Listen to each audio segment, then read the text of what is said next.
You know what I could go for right now? It's my mother-in-law's homemade tomato soup. Oh, it is so good and easy too. Hey, you know what? I'll show you how. We need 2 saucepans. The small one will be to heat up our tomatoes. This one will be the final one. It'll have the white sauce in it, and then we add the tomatoes to that. I'm using the diced tomatoes with onion, celery, and green pepper.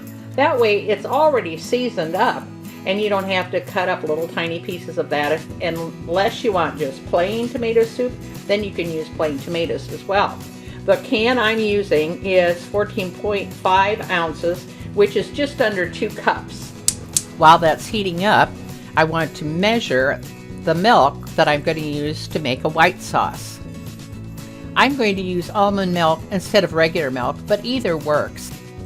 One tip my mother-in-law gave me was to always use a little bit more milk than tomatoes, because the tomatoes, as an acid, would curdle the milk if I'd have more tomatoes than milk.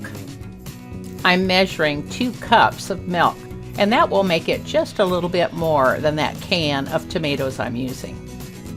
Okay, now that I have that measured, we can start melting our butter. Now I'm going to heat up the other pan, which is a medium-sized saucepan that I'm going to make my white sauce in. We're going to take 2 tablespoons of butter and put that in the saucepan to melt. And this is going to make a thickening for our soup. I'm going to add to that 2 tablespoons of flour.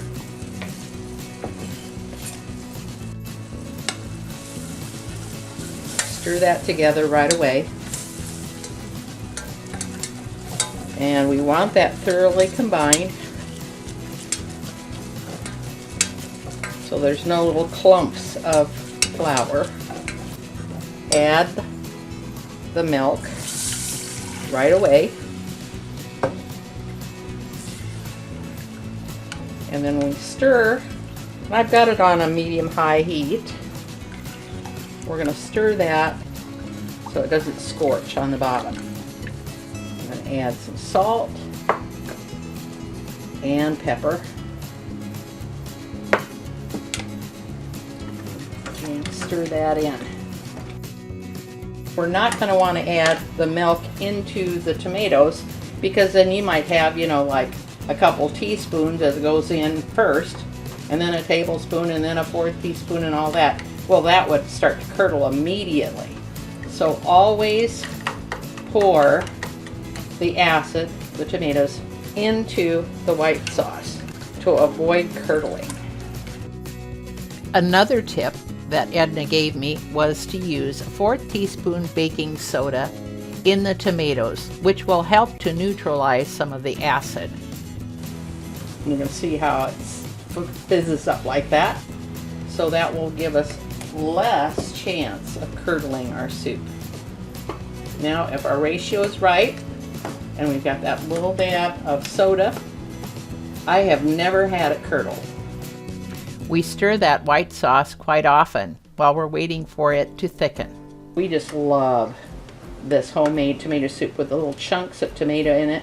It just is so delicious.